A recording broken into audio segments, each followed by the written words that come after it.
नमस्कार, news our देख रहे हैं आप। मैं हूं देवेंद्र कुशवाहा। उत्तर प्रदेश निकाय चुनाव 2023 से संबंधित जो दूसरे चरण की वोटिंग हो रही है, इसकी खबरें लगातार हम आप तक पहुंचा रहे हैं। निकाय चुनाव के दूसरे चरण का मतदान जारी है। 9 मंडलों के 38 जिलों में मतदान जारी है। शाम 6 बजे तक 38 जिलों में मतदान होगा। बड़ी खबर आपको बता रहे हैं, सभी पोलिंग बूथों पर सुरक्षा के कड़े इंतजाम हैं। 7 ननी 95 नपा और 267 नगर पंचायतों में मतदान। बसपा, बीजेपी और कांग्रेस के लिए यह चुनौती। 7 ननी मेयर सीटों के लिए मतदान। मेयर के लिए मतदान में 83 उम्मीदवार। नगर पालिका नगर निगम पार्षदों, अगर जो 950 पार्षदों के लिए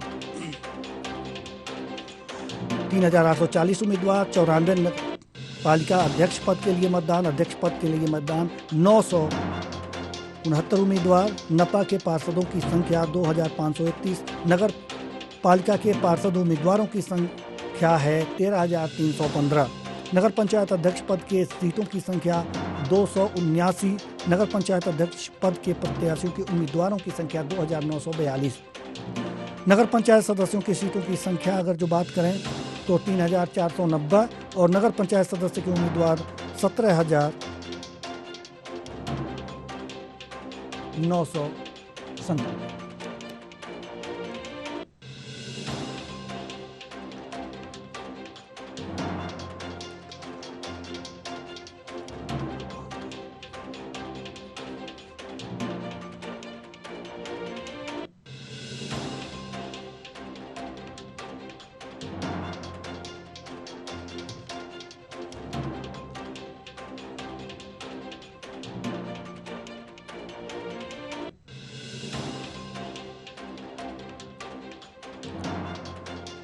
तो बांदा में भी निकाय चुनाव चल रहे हैं। इस बीच वहां पर क्या कुछ हुआ है,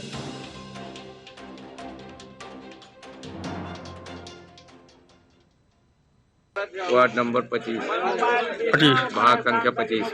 भाग संख्या 25। कैसा लग रहा है आपको वोट डाल के? क्या आप उसके बारे में बताएंगे? वोट डाल के क्या लग रहा है, जो हर किसको जिताना? ये केवल रिवाज है, ये केवल रिवाज है, बस और कुछ नहीं है। आपको क्या लगता है आने वाले दिनों में? हमें कुछ नहीं लगता, हमको तो कोई उम्मीद ही नहीं है कि कोई भी सरकार आ जाए। 1 2 3 किसी की भाजपा, सपा, कांग्रेस, किसी की आ जाए, कोई उम्मीद नहीं। पूरे जनपद में मतदान समय से चालू हो गया है। ठीक 7 बजे मतदाताओं ने अपना वोट कास्ट करना शुरू कर दिया था और सब जगह शांतिपूर्ण माहौल है, खुशी का माहौल है। सब लोग बहुत खुश हैं अपना वोट। लंबी लंबी लाइनों में सुबह सुबह ही लोग आकर के अपना वोट डाल रहे हैं। पूरे जनपद में अधिकारी लगाए हुए हैं। पोलिंग पर्सनल के साथ साथ पुलिस पर्सनल ड्यूटी पे हैं। उनके ऊपर sector magistrate, sector police, zonal magistrate, zonal police और सुपर जोनल मजिस्ट्रेट भी लगे हुए हैं। एक एक अधिकारी जनपद का कहीं ना कहीं किसी न किसी बूथ पर पर्यवेक्षक का काम कर रहा है और पूरा माहौल शांतिपूर्ण है। तो ये बांदा के जो मतदाता थे वो कह रहे हैं कि यह एक खानापूर्ति है, जबकि जो प्रशासन है वो लगातार निरीक्षण पर है। चुनाव पर्यवेक्षक हमेशा पर्यवेक्षण कर रहे हैं, उनकी निगरानी में मतदान संपन्न हो रहा है। सुबह 7 बजे से यह मतदान शुरू हुआ, शाम के 6 बजे तक यह मतदान होगा।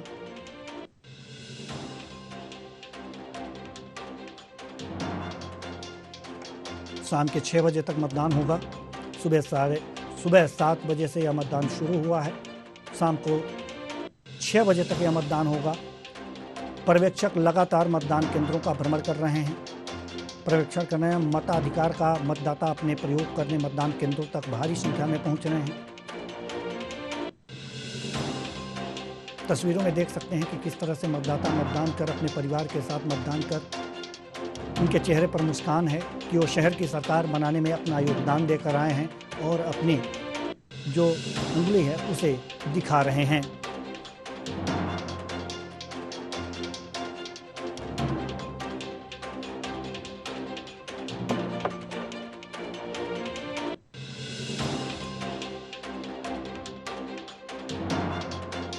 रहा हूं कि आज उत्तर प्रदेश नगर निकाय चुनाव है।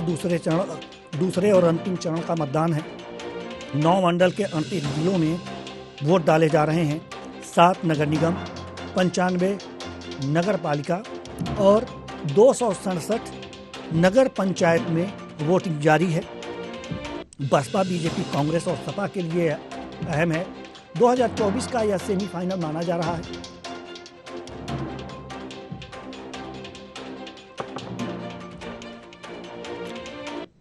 हमारे साथ बीजेपी से हरेंद्र विक्रम सिंह हमारे साथ जुड़ चुके हैं। बहुत बहुत स्वागत है आपका हमारे इस कार्यक्रम में। चर्चा हम करेंगे आपसे नगर निगमों पर। भारी जीत दर्ज की थी बीजेपी ने 2017 में। 16 में से 14 सीटों पर जीत दर्ज की थी। इस बार क्या उम्मीद लग रहा है? प्रथम चरण के मतदान तो हो चुके हैं। प्रथम चरण के मतदान हो चुके हैं। दूसरे चरण का मतदान जारी है। यहाँ पर लगातार ये देखा जा रहा है कि प्रथम चरण में भी जहाँ तक देखा गया और इस चरण में भी जहाँ तक देखा गया कि अधिकांश सीटों पर जो मेयर थे उन्हें पुनः टिकट न देकर के दूसरे को मौका दिया गया है। अगर बात अयोध्या की करें तो यहाँ पर ऋषिकेश उपाध्याय को टिकट नहीं मिला और जबकि नगर निगम कानपुर के मेयर प्रमिला पांडे को पुनः टिकट दिया गया। आधार क्या था? हम आपसे जानना चाहेंगे कि इसके लिए आधार क्या था।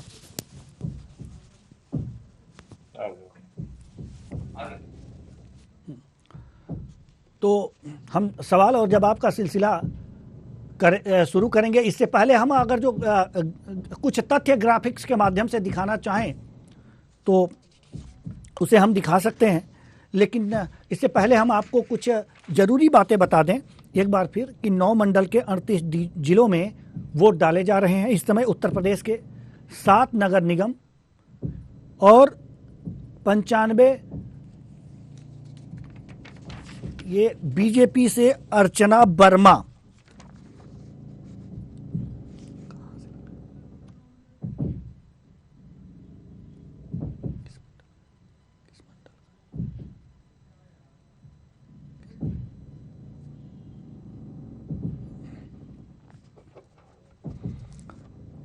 अगर जो कानपुर नगर निगम की अगर जो हम बात करें तो इसमें बीजेपी ने मौजूदा मेयर पर ही दाव लगाया है।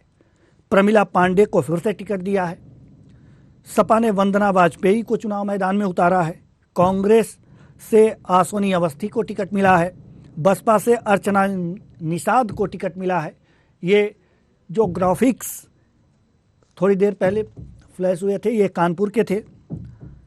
हम नगर निगम बरेली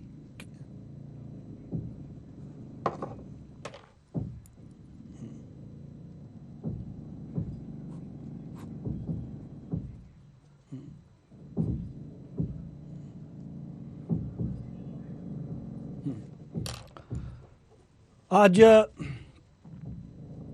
लगातार हम नगर निगम चुनाव के दूसरे चरण के मतदान की खबरें आप तक दे रहे हैं और साथ ही साथ बीजेपी और राजनीतिक दलों के प्रवक्ताओं से भी उनकी राय ले रहे हैं। उनकी बातें हम जान रहे हैं, दर्शकों तक पहुंचा रहे हैं। इसी क्रम में हमारे साथ राज शर्मा कांग्रेस से भी जुड़ चुके हैं। बहुत बहुत स्वागत है आपका हमारे इस कार्यक्रम में। साथ ही साथ हरेंद्र विक्रम सिंह जी बीजेपी से जुड़ चुके हैं, आपका भी बहुत बहुत स्वागत है। लेकिन इससे पहले चूंकि हम और बात करें तथ्यों पे, कुछ तथ्य हम बरेली नगर निगम से संबंधित, चूंकि हमारे 2 तथ्य जो अयोध्या नगर निगम और कानपुर नगर निगम से हमने ये कर लिया है, इस पे चर्चाएं भी हो चुकी हैं। पुनः उसकी चर्चा नहीं करते हुए हम नगर निगम बरेली के से कुछ तथ्य दिखाना चाहेंगे। नगर निगम बरेली से कुछ तथ्य दिखाना चाहेंगे दर्शकों को। तो यहां पर अगर जो देखा जाए नगर निगम बरेली में मौजूदा मेयर उमेश गौतम बीजेपी के प्रत्याशी हैं।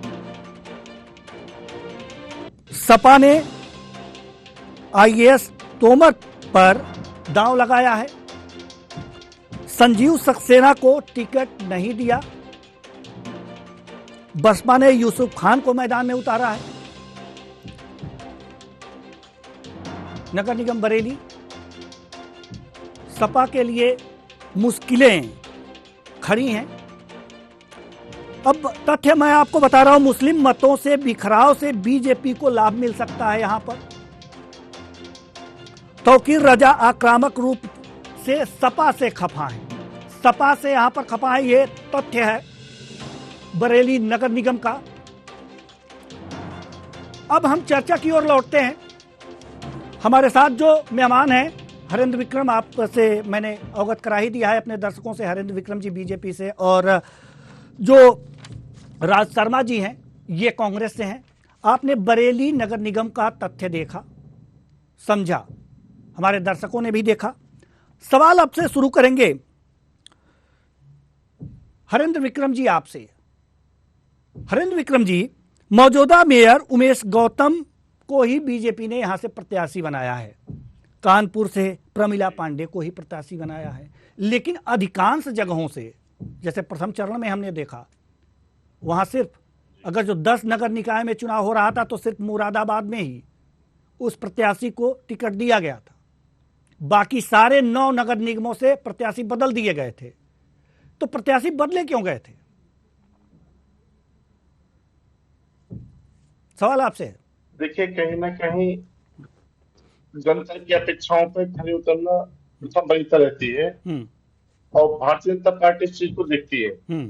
और 100 में से 100 लोग कभी भी खड़े नहीं उतर सकते। कुछ प्रत्याशी जो होते हैं, जनता उतना विकास जितनी अपेक्षा जनता करती है उस हिसाब से नहीं करा पाते, तो जनता में थोड़ा सा आक्रोश रहता है। तो निश्चित रूप से पार्टी ने सारे मानकों पर देखा होगा कि विकास की गति को पूर्णतः गति दे पाए, जनता उनसे संतुष्ट है। आपने कितना भी अच्छा कार्य किया है, यदि जनता वहां संतुष्ट नहीं होगी या उससे अच्छा बेहतर कैंडिडेट हमारे पास कोई दूसरा आता है, अगर अच्छा तो काम करेंगे सर, अगर अच्छा काम करेंगे तो जनता संतुष्ट क्यों नहीं होगी? सबसे बड़ी बात यह है, सरकारें रिपीट क्यों होती हैं? हमें ये बताइए आप, सरकारें रिपीट क्यों होती हैं? देवेंद्र जी, विधानसभा के चुनाव होते हैं, आपने देखा होगा, लोकसभा के चुनाव होते हैं, उसमें भी कैंडिडेट बदले जाते हैं, सिटिंग कैंडिडेट भी बदले जाते हैं। हम लोग को जाति समीकरण भी देखना होता है कि सभी वर्गों को हम संतुष्ट कर सके। यदि मान लीजिए किसी उस कंडीशन में दूसरे व्यक्ति को मौका देना पड़ता है, तो कुल मिला के जरूरी छोड़ के व्यक्ति असंतुष्ट है इस वजह से। यदि हमें किसी और व्यक्ति को भी मौका देना है, किसी अन्य वर्ग को मौका देना है, तो अपने अच्छे व्यक्ति को ही बैक करती हूँ। तो सबको दे दिए होते, सारे जगह जो है नगर निगम की सारी सीटों पर जो मेयर के सीट हैं सबको बदल दिए होते। फिर ये 2 लोगों को, और वहां मुरादाबाद में पहले चरण में मुरादाबाद में भी वही प्रत्याशी थे, अब कानपुर में भी वही प्रत्याशी हैं, आप बरेली में भी वही प्रत्याशी हैं, तो इनको क्यों दिया आपने? वही तो मैं पूछ रहा हूं, सब बदल दिए होते। एक ही थियरी जी जी हरेंद्र जी।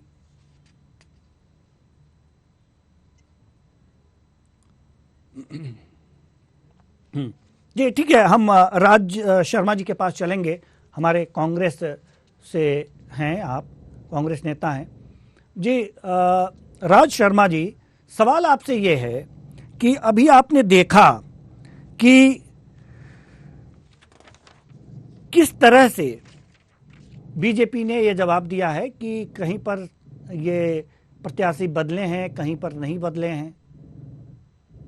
आप किस तरह से देख रहे हैं, कांग्रेस किस तरह से देख रही है?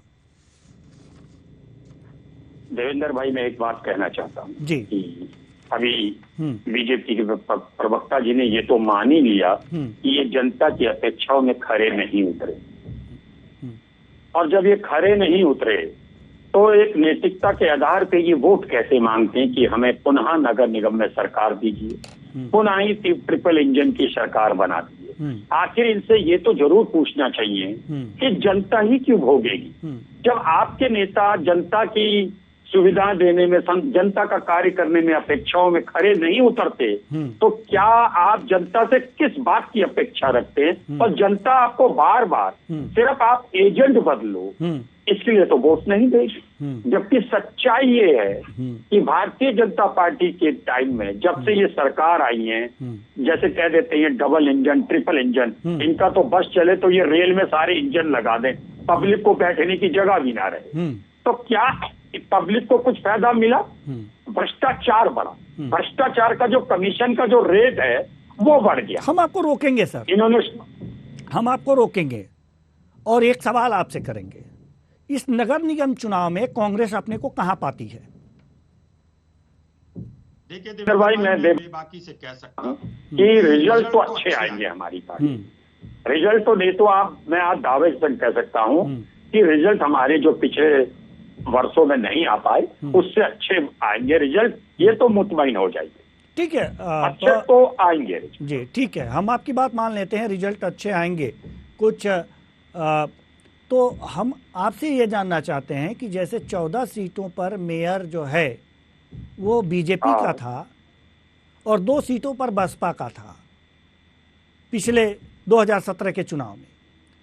आप बताइए इनमें से कितना अंदाजा लगा पा रहे हैं कि आप के मेयर हो जाएंगे? देखिए, सबसे बड़ी बात है कि जो पॉलिटिक्स है, राजनीति है, वो संभावनाओं का गेम है।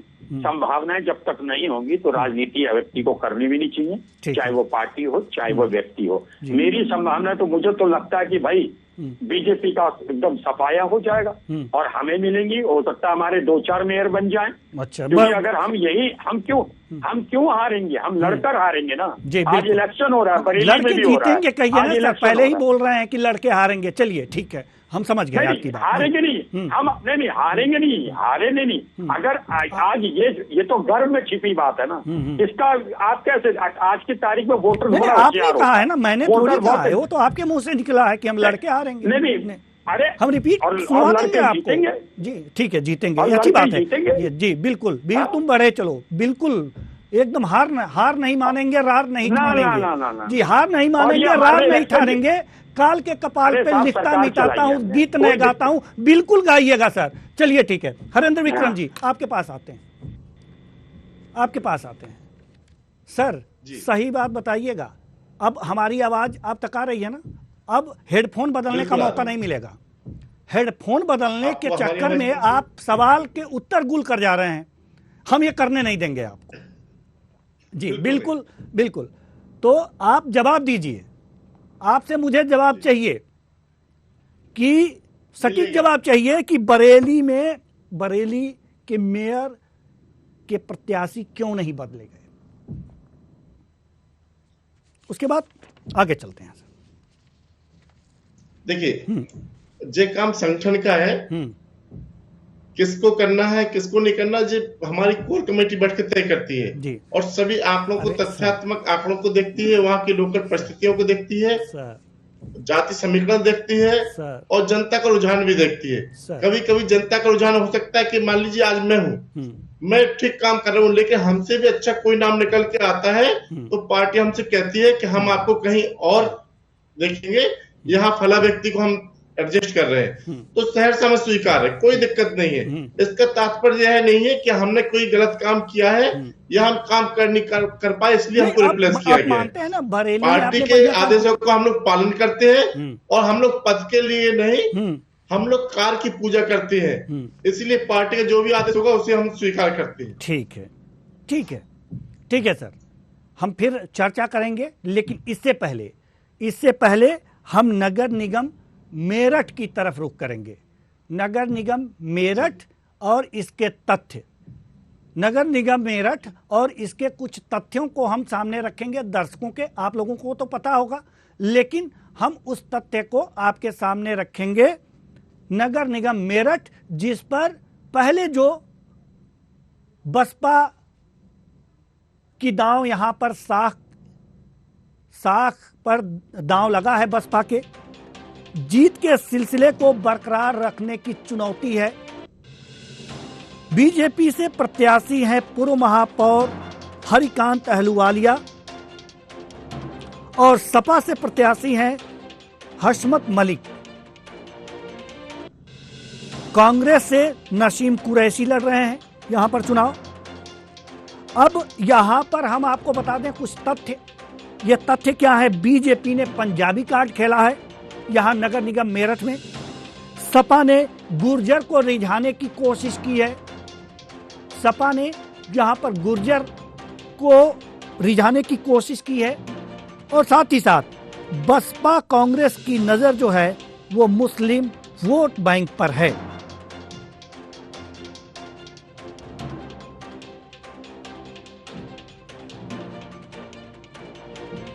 तो ये चीजें हैं, मुस्लिम वोट बैंक पर कांग्रेस की निगाहें।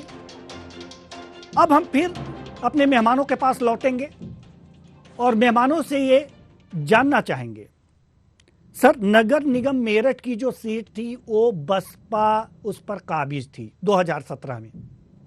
न बीजेपी के पास थी न कांग्रेस के पास थी, दोनों के पास नहीं थी। क्या लगता है हरेंद्र विक्रम जी, आपके जो प्रत्याशी हैं हरिकांत अहलूवालिया, पूर्व महापौर बीजेपी से प्रत्याशी हैं, हरिकांत अहलूवालिया पंजाबी कार्ड खेला है, क्या कहेंगे आप? जी, तो निश्चित रूप से आप सभी जानते हैं कि चुनाव समीकरणों के आधार पर जीत जाते हैं और उसमें जाति वर्ग धर्म का विशेष अहमियत होती है। और आज के समय में अधिकांशतः क्षेत्रों में मुस्लिम समुदाय एक होकर चुनाव लड़ता है तो बीजेपी को टक्कर देता है। लेकिन यहाँ पर आप देख रहे हैं स्पष्ट है कि मुस्लिम समुदाय से 2 कैंडिडेट स्वयं में है, वो समाजवादी बहुजन समाज पार्टी से और कांग्रेस पार्टी से। और भारतीय जनता पार्टी के पास डबल गेम हो गया। एक तो हिंदू वर्ग का वोट हो गया, दूसरा आपका सिख समुदाय का, पंजाबी समुदाय का वोट हो गया। तो बिल्कुल खुली किताब है कि कहीं पिछली बार हमसे चूक हुई थी टिकट देने में, वो अब की बार हमने संशोधन किया और 100 में से 200% हम यह सीट जीत के आ रहे हैं। कोई उसमें शक की बात ही नहीं रह गई। जी, यानी कि आपने एक तो हिंदू वोट बैंक आपके साथ है, बीजेपी ये मान रही है, और दूसरी पंजाबी। अगर ये गठजोड़ हो जाएगा तो ये सीट निकल जाएगी, बसपा के हाथ से ये सीट बीजेपी के खाते में चली जाएगी। तो क्या कांग्रेस वहां फिर झुंझुना बजाएगी? जी, राज शर्मा। कांग्रेस हमारे राज भाई बताएंगे कांग्रेस की। बता दूं, ठीक है, वही राज जी से ही मैं पूछ रहा हूँ। कह रहे हैं कि ये काम पे नहीं मांगते वोट, ये खुद ही कह रहे हैं कि हम जातियों के आधार पे कैंडिडेट देते। इनका आधार जाति तो है, ये तो बात है कि जात वात पे बांटो, डिवाइड रूल, लेकिन ये काम पे कभी भी वोट नहीं मांगते। ठीक है, लेकिन मैं कह सकता हूं कि हम लोग अपने काम पे बांटते हैं। आज भी हम उन कामों पे लड़ रहे हैं, यूपी पे स्पेशल, जो 89 से पहले हमारी सरकारों ने करा था। हमारी सरकार जब 89 से पहले यह काबिज हो चुकी, जबकि हम लोग 32 साल जो भी हो गए हमें, तब से हम सरकार में नहीं है। लेकिन आज भी आप किसी भी गांव या शहर या गली में चले जाओ, हमारा कार्यकर्ता और संगठन मिलता है। ये बात अलग है कि भारतीय जनता पार्टी या मीडिया भी हमें कमजोर आंक लेता है, लेकिन हम जो कांग्रेस पार्टी है, हम काम पे वोट मांगते हैं। हम जातीय बिरादरी में बटकर नहीं बांटते, क्योंकि जिस देश में सारे लोग किसी भी जाति के हैं। मीडिया पे आरोप ना लगाइए, मीडिया वही दिखाता है जो आपके रिजल्ट होते हैं और उसी आधार पे आकलन करता है। अगर आपके रिजल्ट बढ़िया होते 2017 में तो हमें आपकी जरूरत ही नहीं थी। ठीक है, आप अच्छी बात है, अच्छी सीटों से वापस आए, हमारी शुभकामनाएं आपके साथ हैं, लेकिन आप हमारे साथ बने रहिए। दोनों मेहमानों से निवेदन है कि आप हमारे साथ बने रहिएगा। हमारे कुछ संवाददाता हैं जिले में, वो इस समय की ताजा जानकारी अपने दर्शकों को देना चाहेंगे। जो जितेंद्र त्रिवेदी बांदा से हमारे साथ लाइव जुड़े हुए हैं, साथ ही साथ सुरेंद्र भाटी बुलंदशहर से हैं, सरफराज महोबा से हैं और चंदालाल सिद्धार्थ नगर से हैं। सभी जो हमारे संवाददाता हमारे साथ जुड़े हुए हैं। जितेंद्र त्रिवेदी जी, सबसे पहले हम आपके पास आना चाहेंगे। बांदा के हाल चाल बताइए, इस समय क्या है? जितेंद्र त्रिवेदी जी, बांदा के हाल चाल क्या है? मतदान का क्या रुख है? वहां पर मतदान केंद्रों पर कितनी भारी संख्या में मतदाता आ रहे हैं? सुरक्षा के क्या क्या इंतजाम हैं? जी देवेंद्र जी, आपको बता दूं, मैं यहाँ पर 6 नगर पंचायत और 2 नगर पालिका में वोट हो रहे हैं, जहाँ पर भारी मात्रा में लोग अपने घरों से निकल के वोट। जी जितेंद्र जी, जारी रखिए आप। ठीक है, वहाँ हुआ है। जितेंद्र जी, आप हमारे साथ बने रहिए। हम सुरेंद्र भाटी जी के पास आना चाहेंगे। सुरेंद्र भाटी जी जो बुलंदशहर से हमारे साथ जुड़े हुए हैं। सुरेंद्र भाटी जी, इस समय की क्या स्थिति है जिस मतदान केंद्र पर आप हैं? देखिएगा, नगर के हालता मोटरेसी है, वहाँ मतदान केंद्र जिला प्रशासन द्वारा बनाया गया है। मैं वहीं पर मौजूद हूँ। यहाँ पर करीब 11:30 बज चुके हैं। वोटर्स तो आ रहे हैं, लेकिन उस हिसाब से कम तादाद है, क्योंकि धूप भी बहुत हो गई है। सुबह के अनुसार इस समय मतदाता कम निकल रहे हैं। वैसे सुरक्षा के पुख्ता इंतजाम है। और मैं आपको बताना चाहूंगा, सुबह भी हमारी आपसे बात हुई थी, तो क्या सुबह मतदाताओं की संख्या ज्यादा थी? इस समय मतदाताओं की संख्या कम है? पोलिंग बूथों के हिसाब से मानो अलग अलग बूथ है। सुबह थोड़ा ठंडक भी थी, अब इस समय गर्मी भी हो गई है, 11:30 बज गए हैं। उस हिसाब से मतदाता कम निकल रहा है। जी ठीक है। सरफराज जी हमारे साथ हैं, जुड़े हुए महोबा से। सरफराज जी, हम आपके पास आना चाहेंगे और जानना चाहेंगे कि जिस मतदान केंद्र पर आप खड़े हैं वहां की स्थिति क्या है, मतदाताओं की स्थिति क्या है इस समय?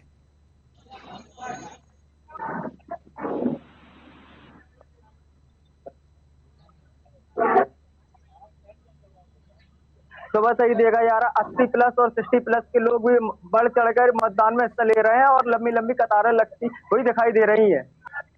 जी, महिलाएं, युवा, बुजुर्ग सभी यहाँ पर मतदान केंद्रों पर आ रहे हैं। संख्या, तादाद की ज्यादा है? तादाद अगर कहा जाए तो यहाँ पे युवा भी बहुत अच्छे भाग ले रहे हैं, ये बढ़ चढ़ कर भाग ले रहे हैं, और बूढ़े बुजुर्ग भी इसमें बढ़ चढ़ कर भाग ले रहे हैं। और सुरक्षा व्यवस्था की तरफ से बुजुर्गों के लिए काफी अच्छे इंतजाम किए गए हैं। जी, महोबा में आखिर संवेदनशील केंद्रों और अति संवेदनशील केंद्रों की क्या स्थितियां हैं?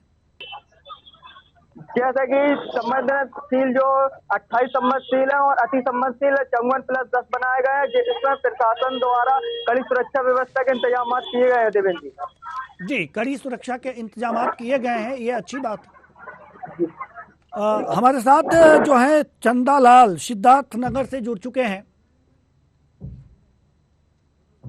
तो चंदालाल जी, हम आपके पास आना चाहेंगे। सिद्धार्थ नगर से आप हैं, सिद्धार्थ नगर से चंदालाल जी, सिद्धार्थ नगर की क्या स्थिति है अभी? जी, हम आपको बताना चाहेंगे कि सिद्धार्थ नगर में सुरक्षा व्यवस्था की जो है जिला प्रशासन द्वारा चाक चौबंद व्यवस्था की गई है। और यहाँ युवा, महिलाएं, खासकर बूढ़ी महिलाओं जो 105 वर्ष की थी, उन्होंने लोकतंत्र के इस महापर्व में हर्षोल्लास के साथ मतदान किया है। और काफी संख्या में लोग जो है मतदान करते हुए देखे जा रहे हैं। सुबह काफी भीड़ रही। इस समय जो है कड़ी धूप होने के कारण जो है थोड़ी सी मतदाताओं के आवागमन की कमी हुई है। और बहरहाल लोग कतारबद्ध होकर के जो है वो लगातार आ रहे हैं मतदान करने के लिए। काफी उत्साहित है युवा, और चाहे वो महिलाएं हों, हैं अपना स्थानीय प्रतिनिधि चुनने के लिए वो बहुत ही ज्यादा उत्साहित है।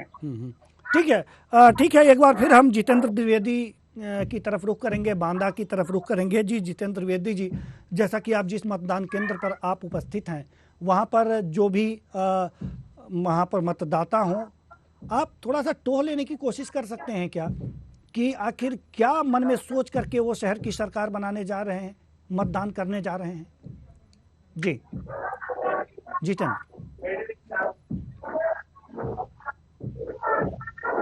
चलिए जितेंद्र जी तक हो चाहे वो कोई उत्साह भी देखा है।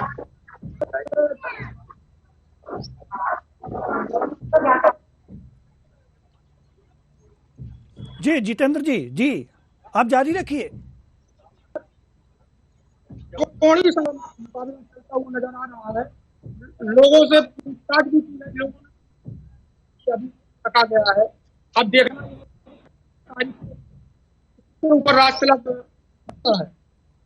जी ठीक है ठीक है। आप सभी संवाददाता जो हैं आप हमारे साथ बने रहिए और अपनी नज़रें बनाए रखिएगा। आप हमारे साथ बने रहिएगा। हम अपने मेहमानों के पास जाना चाहेंगे, मेहमानों की ओर रुख करना चाहेंगे। हमारे दो मेहमान हैं, हरेंद्र विक्रम जी बीजेपी से और राज शर्मा जी कांग्रेस से।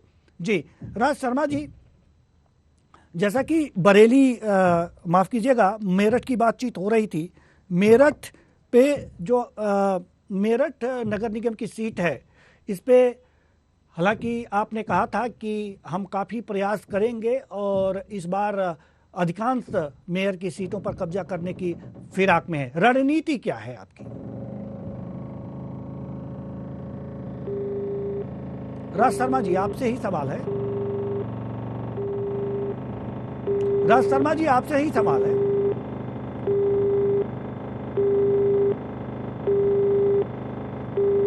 ठीक है, राज शर्मा जी तक हमारी आवाज नहीं पहुंच पा रही है तो हम रुख करेंगे बीजेपी की तरफ। जैसा कि आपने पूरा गणित समझा दिया है, पूरा गणित समझाया है कि हाँ पंजाबी वोट, हिंदू वोट मिला करके इस बार हम बसपा को मात दे देंगे, लेकिन सपा ने गुर्जर वोट जो है उसे रिझाने की कोशिश में है, क्या करेंगे? देखिए, पहले तो राज शर्मा जी की बात बता दें। उन्होंने कहा था हम काम के दम पे आ रहे हैं, तो इसीलिए हम काम के दम पर ही वो सभी जगह से, चाहे केंद्र हो चाहे प्रदेश हो, नगर पालिका में तो कभी आए ही नहीं। काम के दम पे ही वो बाहर होते चले गए, क्योंकि जो भ्रष्टाचार फैलाया था वो काम जनता ने देखा, इसलिए उन्हें अस्वीकार किया और भारतीय जनता पार्टी को मौका दिया। पिछली बार यदि हम कहीं रह गए थे, क्योंकि नगरों में लगभग भारतीय जनता पार्टी का ही वोट बैंक, क्योंकि पढ़ा लिखा और सब सुशील वोट बैंक जो कहा जाता है कि पढ़ा लिखा वोट बैंक है, वो नगरों में होता है। हम लोग शहर की आवाज गांव तक पहुंचने में थोड़ा टाइम लगता है, लेकिन आज चैनलों के माध्यम से, मीडिया के माध्यम से गांव के लोग भी जागरूक हुए हैं और वो काम देखते हैं। सबका साथ सबका विकास की बात समझते हैं वो। इसीलिए भारतीय जनता पार्टी ने सबका साथ सबका विकास का नारा और विश्वास के नारे को कायम रखते हुए और सिख समुदाय के व्यक्ति को वहां से कैंडिडेट बनाया है। चलिए ठीक है। समाजवादी पार्टी आज आप देखते हैं ना, कहीं समाजवादी पार्टी दिख रही है, न कहीं बहुजन समाज पार्टी संघर्ष करती हुई दिख रही है। और चाहे कोरोना का काल रहा हो, कोई भी समय परिस्थितियां रहा हो, भारतीय जनता पार्टी के कार्यकर्ता, मंत्री, विधायक, सांसदों ने जाकर उनकी सेवा का कार्य किया है। ठीक है, कांग्रेस से यहाँ पर नसीम कुरैशी जी चुनाव लड़ रहे हैं जी, क्या आधार मान करके आपने इनको टिकट दिया था? उनकी जमीनी नेता है वो, और उनकी लोगों में पकड़ है, इसलिए हमारी पार्टी ने उन्हें नेतृत्व ने टिकट दिया है। हमने ये सोच के नहीं दिया कि वो मुसलमान है, ये है, वो अपना काम करते हैं, लोगों के टच में रहते हैं और जमीनी उनका वो है अपना रुख, तो इसलिए उन्होंने नेतृत्व को लगा कि ये अच्छा है, इसलिए उन्हें टिकट दे दिया। ये जो भारतीय जनता पार्टी के लोग कह रहे हैं, अगर इन्होंने इतना ही काम किया था, देखिए मैं पहली बार बेबाकी से कहता हूँ, कुछ हमारी कमियां रह गई थी, जो ये इस तरह की षड्यंत्रकारी सरकार आ चुकी है, ये कुछ तो कमियां रही होंगी हमारी, ऐसा तो होता ना, है ना। मगर अब ये सोचिए इनकी कितनी कमियां रह रही हैं। आज इनके पास गिनाने के लिए कोई काम नहीं है। चेहरे पे ये कहते हैं मोदी जी का चेहरा, योगी जी का चेहरा। अरे भाई 14 नगर निगम में आपके मेयर थे, आप अपने किसी भी मेयर के नाम पे टिकट मांगिए ना, आपने क्यों नहीं मानते हैं? आपने चलो मान लिया, आपने अपनी जाति का बदल दिया दूसरी जाति को खुश करने के लिए, लेकिन अब वहां पे कभी आपने कहा कि हमारी पिछले 5 साल के कार्यकाल में हमारे मेयर ने ये किया, हमारे मेयर ने किया? आप नहीं कह सकते, क्योंकि यहाँ भी आपके नगर निगम में 40% तक लाइटों में कमीशन जाने लगा। उसको छिपाने के लिए आप लोगों का काम क्या है? आप लोग एक मीटिंग करते हैं सारे नेताओं की, और बड़े नेता पूछते हैं भाई अब कितना लाए हो आप, जो ज्यादा दे देता है वो है, वो उसको आप नेता मानते हो। अब आप आ जाओ बरेली की हवा, तो ये है कि 30 करोड़ रुपए में टिकट लाए हैं उमेश गौतम। भाई मेरे सामने तो दी नहीं, लेकिन जो हवा चल रही है, जवाब दीजिए आप भी। जो 30 करोड़ का, एक मिनट मेरी बात कहने जी देवेंद्र भाई, क्योंकि उनका टिकट कट गया था, उनका टिकट यहाँ बरेली में किसी दूसरे को दिया जा रहा था, वो दिल्ली पहुंचे। अब हवा ये है शहर में वोटर्स में कि यार ये इतना पैसा देके टिकट कहाँ से ले आए, तो सब जाहिर है। देखिए आप अपनी, ठीक है इलेक्शन लड़ता है आदमी और अपनी एक लिमिटेशन में करता है, जब आउट ऑफ लिमिट चला जाता है it mean there is something गड़बड़। तो ये तो 30 करोड़ का तो इन पे लगाया जा रहा, बल्कि ये बैठ रहा है 55 करोड़। 30 करोड़ एक अलग दिया है या 25 करोड़ दिया है और 30 करोड़ एक अलग तरीके से दिया है। जब 55 करोड़ में आप टिकट दे देते हो तो आदमी काम भी क्यों करेगा साहब? और आप पूछ भी कैसे सकते हो? उससे पार्टी फंड लिया है आपने। अगर आप लोगों ने काम किया होता, हेलो हेलो हेलो, मेरी आवाज आ रही है? सुन रहा हूं मैं। अगर आप लोगों ने काम किया होता, आपको मेयर के प्रत्याशी बदलने नहीं पड़ते।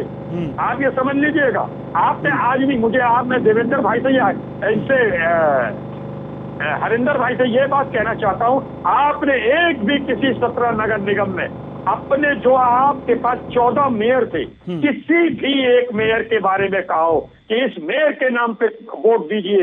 5 साल में इन्होंने शहर को बहुत बड़ा बढ़ा दिया, अगले 5 साल में और बढ़ा देंगे। आप क्या कहते हो? मोदी जी के चेहरे में दो। अरे मोदी जी आएंगे क्या? अगर बरेली का नगर निगम का चुनाव हो रहा, मोदी जी आएंगे यहाँ काम कराने क्या? वोट की कार्ड क्या योगी जी लेंगे क्या? योगी जी घूम रहे हैं और मोदी जी तो आज भी कर रहे हैं। आज उन्होंने खट्टरबाजी और कर दी है कि यहाँ चुनाव हो रहे यूपी में तो मंदिर जा रहे हैं। वो नहीं छोड़ रहे हैं मौका, क्योंकि आप लोग सच कहते हो भारतीय जनता पार्टी कि आप लोग जनता के काम के मूड में नहीं रहते हो, आप इलेक्शन के मूड और वोट दोनों में रहते हो। तो आपका क्या कहना है? आप लोग उल्टे मूल जो मुद्दे हैं उनको भटकाकर आप लोग दूसरे मुद्दों में लग जाते हो। अरे क्यों मानते हो आप योगी जी के नाम पे? अरे जिस मेयर ने काम किया उस मेयर के नाम पे आप मांगिए वोट, तब एक बात मानी जाएगी कि आपने काम किया।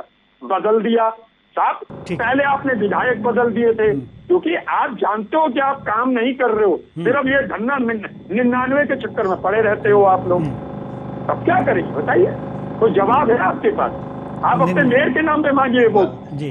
मोदी जी आएंगे नगर निगम के बोर्ड में, बरेली नगर निगम में योगी जी आएंगे। ठीक है, अरे कुछ तो शर्म करो भाई। ठीक है, चलिए हरेंद्र जी जवाब दीजिए जल्दी से, क्योंकि समय समाप्ति की ओर है। हमारी पार्टी लोकतांत्रिक पार्टी है। हमारे यहाँ किसी भी समय किसी को कोई भी दायित्व दिया जा सकता है। राष्ट्रीय अध्यक्ष हमारे यहाँ साधारण सदस्य बन के भी काम कर सकता है और साधारण सदस्य राष्ट्रीय अध्यक्ष भी बन सकता है। एक परिवार, एक जात विशेष के लिए काम करने वाली पार्टी नहीं है। इसीलिए जहां उचित होगा सही कैंडिडेट, सही व्यक्ति को लाया जाएगा जनता के हित में, सबकी सेवा करने के लिए। उसके लिए आवश्यक नहीं कि रिपीट किया जाए या रिपीट न किया जाए, उचित डिसीजन, उचित व्यक्ति ही लाया जाएगा पार्टी द्वारा। क्या कर दिया इन्होंने? कल्याण सिंह के पोतों को लोकतांत्रिक प्रक्रिया के तहत ही सारे काम होते हैं। बेकार की बातें करते हो, मतलब हर कोई काम नहीं करना, बस इधर उधर की बातें करना है। आप मुझे बताइए, आपने तो काम किया था, आपने तो काम किया था। आज बाहर हो गए सब जगह से, ढूंढने से नहीं मिल रहे, दीपक लेकर ढूंढना पड़ता है। जनता का टिकट कहाँ है? या तो जेल में है या फिर घर पे बैठे हुए हैं। आप ये बताइए, सारे हमारे नेता काम कर रहे हैं, हमारे नेता पे सुई की नोक के बराबर भ्रष्टाचार नहीं दिखा पाए मान्यवर, और हमारा नेता आपके नेता को आंख से आंख मिला के चैलेंज करता है। अरे 40 मिनट करोड़ों की प्रॉपर्टी कर ली, इसीलिए रावट मारना, उसके बाद प्रॉपर्टी कौन दिखती उनकी? जहां तक तो रावट मारने की प्रॉपर्टी चली जा रही थी। आपके नेता ने एक कॉन्फ्रेंस नहीं करी। कॉन्फ्रेंस किससे करी? प्रेस। अभी आपके राहुल जी हो, सोनिया जी पैरोल पे हैं, क्यों भूल रहे हैं आप? कितनी बड़ी थी, पैरोल पे अभी खट्टी थी, जामुन फीका था। ये करते हो आप लोग। देश ने आपको ये सुना था कि आप मन की बात कहो और पब्लिक की मन की बात ना सुनो। देश में प्रधानमंत्री इसलिए बनाया था आपको, अपने मन की बात कह दो, जनता की मन की बात मत करो, वालों की बातें मत सुनो। आपके कहने से जनता तक कोई फर्क नहीं पड़ा। ठीक है, बहुत बहुत धन्यवाद दोनों मेहमानों का, बहुत बहुत धन्यवाद दोनों मेहमानों का। आप आए और अपने अपने विचार साझा किए। तो कुल मिलाकर के उत्तर प्रदेश में नगर निकाय चुनाव चल रहे हैं और इसके दूसरे चरण का मतदान जो है हो रहा है लगातार। आपको बताएं कि 9 मंडलों के 38 जिलों में ये चुनाव चल रहे हैं। बुलंदशहर नगर निकाय के अंतर्गत खालसा सीनियर सेकेंडरी स्कूल में ऊपरकोट में बनाए गए मतदान केंद्र का जिला निर्वाचन अधिकारी जिलाधिकारी चंद्र प्रकाश सिंह एवं एसएसपी श्लोक कुमार ने निरीक्षण करते हुए मतदान केंद्र पर संचालित मतदान प्रक्रिया का जायजा लिया है।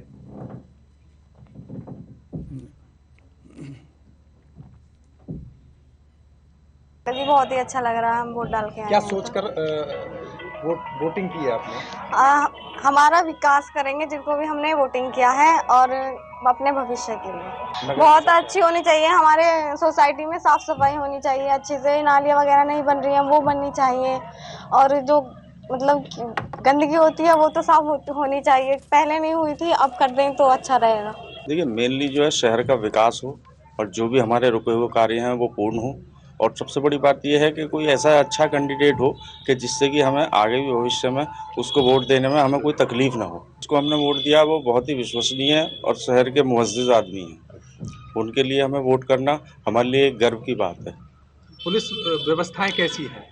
पुलिस व्यवस्था है वैसे तो देखा जाए तो अगर केंद्र सरकार के अगर अनुसार देखें तो हम बहुत अच्छी है, कोई दिक्कत नहीं है और हर तरीके से मतलब ये है कि अपनी बहन बेटी आराम से अपना शहर में कभी भी जा सकती है, आ सकती है। मतदान केंद्रों पर जब मत डालने गए हैं कोई व्यवस्था मिली? नहीं, मतदान केंद्र पर सही है, पुलिस की व्यवस्था कोई दिक्कत वाली बात नहीं है। कह रही है केंद्र में मोदी जी की है, प्रदेश में योगी जी की है और यहाँ हम अपनी सरकार बनाएंगे और मेरे नगरवासियों की सरकार बनेगी, मतलब कमल का फूल खिलेगा। ट्रिपल इंजन की सरकार बनेगी। क्या लग रहा है नगर की जनता विश्वास के साथ आप विकास की राह पर मोदी जी और योगी जी का इतना सभी के ऊपर इतना विश्वास है सभी का मोदी जी योगी जी पर और उन्हीं की मैं कार्यकर्ता हूँ, तो नगरवासी कमल का फूल खिलाएंगे और मुझ प्रत्याशी को जीत दिलाएंगे। कमल का फूल। नगर की जनता का विश्वास रहेगा? क्या नए विकास के मुद्दे होंगे? क्या नए विकास नगर में होंगे? देखिए मेरा मन है मैं अपने शहर को स्मार्ट सिटी बनाऊं। मैं योगी जी के पास ये बात ले जाऊंगी अपनी, जो मेरी नगरवासियों की है उसे आगे ले जाऊंगी। देखिए ऐसा है कि सभी मतदान केंद्रों पर पर्याप्त मात्रा में पुलिस बल लगाया गया है। इसके अलावा लॉ एंड ऑर्डर के रूप में भी हम लोगों ने काफ़ी फोर्स लगाई हुई है। हम लोग अब करीब 8-10 हम और एडीएम साहब करीब 8-10 सेंटरों पर भ्रमण कर चुके हैं। सभी पर शांतिपूर्ण मतदान चल रहा है और लाइन लगी हुई है, लोग अपना मतदान का प्रयोग कर रहे हैं। तो हमारी अपील भी आप लोगों के माध्यम से शांतिपूर्ण रूप से सभी लोग अपने मतदान का उपयोग करें और उनको पूरी तरह से फैसिलिटेट किया जाएगा इसके लिए। जैसा कि आप जानते हैं बुलंदशहर जनपद के 17 नगर निकायों के 842 बूथों पर आज सवेरे 7 बजे से मतदान प्रारंभ हुआ है। सभी मतदान केंद्रों पे सुरक्षा के पुख्ता इंतजाम किए गए हैं। सभी मतदान केंद्र सीसीटीवी से लैस हैं। 17 नगर निकायों में पिंक बूथ की स्थापना की गई है। पूरे जिले को 32 जोन और 78 सेक्टर में बांटा गया है। इसके अलावा 7 सुपर जोनल अधिकारी तैनात किए गए हैं। सुरक्षा के पूरे इंतजाम हैं। सभी बूथों पे बेसिक मिनिमम फैसिलिटी और सारी फैसिलिटी दी गई है ताकि मतदाता आए तो उसे एक अच्छा अनुभव हो। मैं आपके माध्यम से अनुरोध करूंगा कि जितने भी मतदाता हैं जिनका मतदाता सूची में नाम है वो अपने वैध मतपत्र वैध आइडेंटिटी कार्ड के साथ मतदान केंद्र पर आएं और अपने मताधिकार का अधिक से अधिक संख्या में प्रयोग करें और लोकतंत्र को। तो उत्तर प्रदेश नगर निकाय चुनाव की खबरें लगातार जारी रहेंगी, लेकिन मुझे दीजिए इजाजत। नमस्कार।